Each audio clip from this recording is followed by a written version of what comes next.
देखिए, बीपीएससी का मुद्दा थमने का नाम नहीं ले रहा। बीते 15 दिनों से तमाम छात्र पटना के गर्दनी बाग में आमरण अनशन पर बैठे हुए हैं, सत्याग्रह पर बैठे हुए हैं।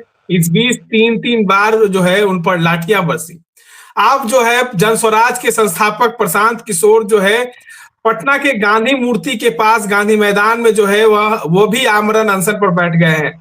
अब छात्र जो है वो कह रहे हैं कि पूरी परीक्षा जो है उसको रद्द कर दी जाए, क्योंकि बापू परीक्षा परिसर में 4 जनवरी को पुनः परीक्षा ली जाने वाली है।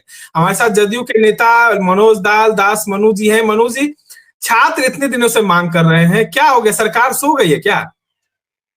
देखिए, सरकार सो नहीं रही है। सरकार सभी पहलुओं पर चर्चा कर रही है और बीपीएससी के छात्रों के सवाल पर तो सरकार के अलावे माननीय राज्यपाल महामहिम राज्यपाल महोदय ने भी इसको लिया।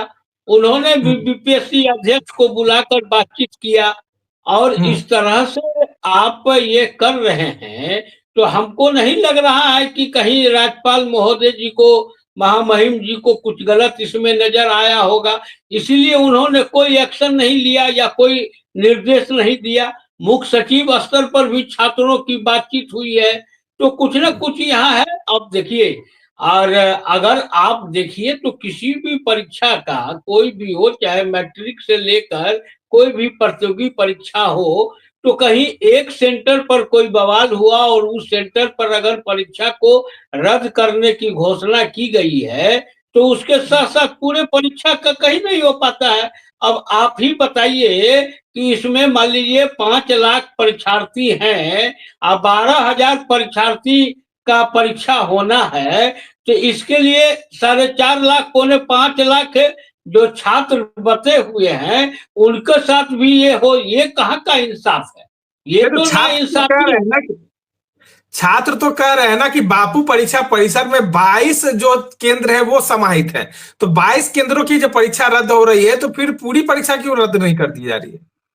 नहीं, क्यों 22 केंद्रों की परीक्षा? बापू जो परीक्षा केंद्र बना है वहां है, तो वहां पर कोई 2-3 परीक्षा केंद्रों पर ही गड़बड़ी हुआ, लेकिन उस माहौल में जो था तो जांच में करने के बाद पूरे बापू परीक्षा केंद्र का जो है तो परीक्षा को रद्द कर दिया गया। कहीं क्या दरभंगा में, मधुबनी में या किसी दूसरे प्रदेश में छात्रों के साथ किसी तरह की बदइंतजामी हुई हो या कहीं परीक्षा को लोगों ने बहिष्कार किया हो, इस तरह की तो बातें कहीं से आई नहीं। तो फिर गया से भी आई है मनु जी, गया से भी आई है बातें।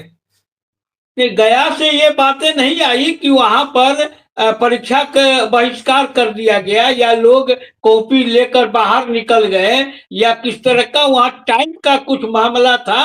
जो टाइम जो है उन लोगों को लेट से हुआ 20 मिनट की आधा घंटा, फिर आधा घंटा दे दिया गया। वहां कोई किसी तरह की बवाल नहीं हुआ, किसी तरह का कोई सामने मामला नहीं आया। मैं तो कह रहा हूं कि कई सेंटरों पर हुआ है कि 15 मिनट लेट से हुआ है तो उनको 15 मिनट लेट तक परीक्षा देने के लिए दिया गया है।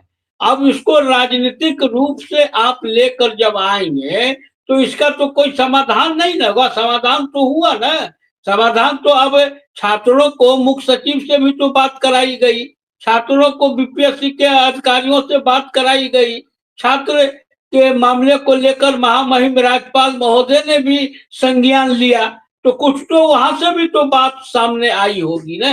इसलिए इसको भी समझने की जरूरत है। नहीं तो छात्र के पास हम लोग भी गए थे, छात्र कह रहे थे कि हमारे मुख्यमंत्री हमसे मिल ले, वो अगर बोल देंगे कि नई परीक्षा नहीं होगी, पुनः फिर से परीक्षा नहीं ली जाएगी तो हम मान जाएंगे। तो मुख्यमंत्री क्यों नहीं मिल रहा है? देखिए, मुख्यमंत्री के साथ मिलना नहीं मिलना ये कोई मामला नहीं होता है। मुख्यमंत्री कोई भी बात करते हैं तो वह मुख्य सचिव ही उसको देखते हैं या बीपीएससी के पदाधिकारी ही देखते हैं, और सारा बात तो मुख्य सचिव के पास गया है। तो मुख्य सचिव जी इस मुद्दे पर मुख्यमंत्री जी से भी बात की है। मुख्यमंत्री जी तो छोड़ दीजिए, संवैधानिक प्रमुख राज्यपाल महोदय जी ने भी इस विषय पर बातचीत किया है। तो अब फिर ये कहां से प्रश्न उठ जाता है कि मुख्यमंत्री मिल लेंगे तो छोड़ देंगे? यहाँ कोई राजनीति नहीं न है। यहाँ तो जो बात है मुख्य सचिव से भी छात्र मिले हैं, तो वो तो मुख्यमंत्री जी इसको अवगत कराए हैं, उप मुख्यमंत्री इस मामले को संज्ञान में लेके देख रहे हैं।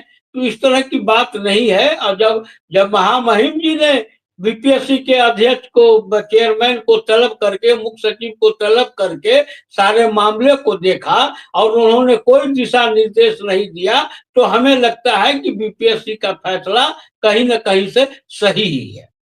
तो मनु जी, आप मानते हैं ना कि कम से कम एक नोटिफिकेशन जारी कर देना चाहिए था कि नहीं, पुनः परीक्षा नहीं होगी? क्योंकि अब तक ना कोई नोटिफिकेशन जारी हुआ है। और आज प्रशांत किशोर भी जो है वो पटना के गांधी मैदान, गांधी मूर्ति के पास आमरण अनशन पर बैठ गए हैं।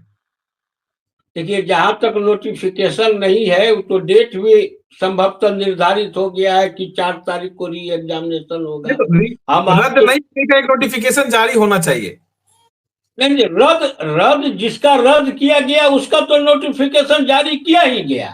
अब रद्द जिसका हो नहीं होगा, ये जारी करने का कहां से सवाल उठता है निखिल जी? देखिए, जिस परीक्षा को रद्द किया गया उसका नोटिफिकेशन आया ना भाई, कि इस केंद्र के इतने परीक्षा केंद्रों का रद्द किया गया, तो हो गया, नोटिफिकेशन तो जारी हो गया। और आज तो हमने किसी चैनल पर ही देखा है कि डीएम और बीपीएससी के पदाधिकारी लोग जो है 4 तारीख के री एग्जामिनेशन के लिए तैयारी के लिए बैठक कर रहे हैं। अब आपने सवाल उठाया प्रशांत किशोर जी का, तो अब देखिए, अखबार में छपना, मीडिया में छपना अलग बात होता है। प्रशांत किशोर जी सभी लोगों को, छात्र को बुलाकर गांधी मैदान में ले गए और वहां से मुख्यमंत्री आवास के लिए दौड़ाए और अपने भाग गए।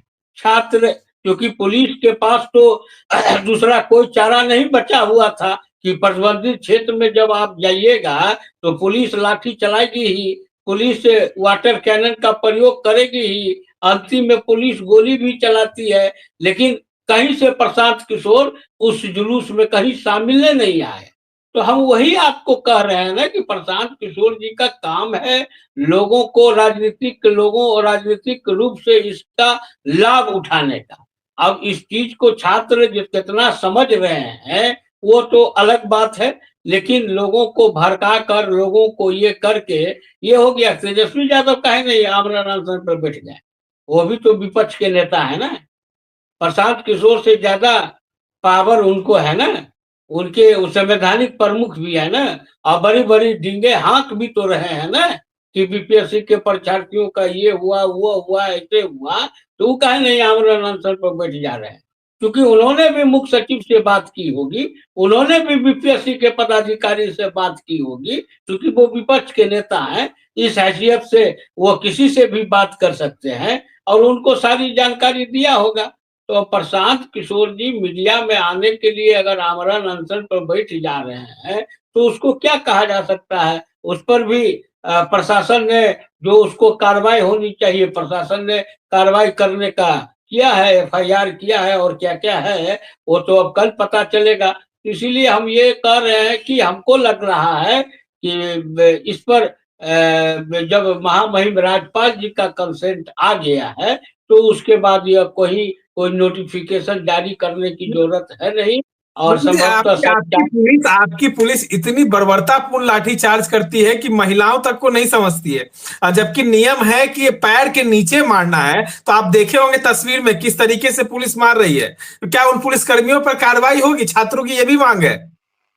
3 बार एक ही छात्रों को मारा। एक बार तो प्रशांत किशोर जी ने पिटवा दिया, दूसरी बार किसने पिटवाया था, पहली बार किसने पिटवाया था, और इस तरीके से पिटवाया गया है, जम के लाठियां बरसी।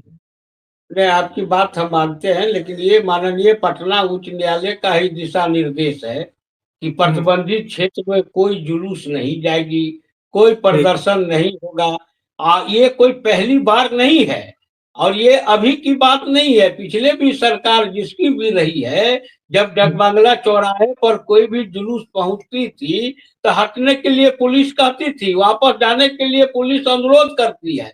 और जब पुलिस के अनुरोध को आप नहीं मानते हैं तो पुलिस के सामने नहीं रहता है। अब जब आप लाठियां चल रही है तो अब इसमें कोई थोड़े देखा जा रहा है कि क्या हो रहा है। आपको पाली का फवारा छोड़ा गया, उसके बाद भी आप नहीं हट रहे हैं।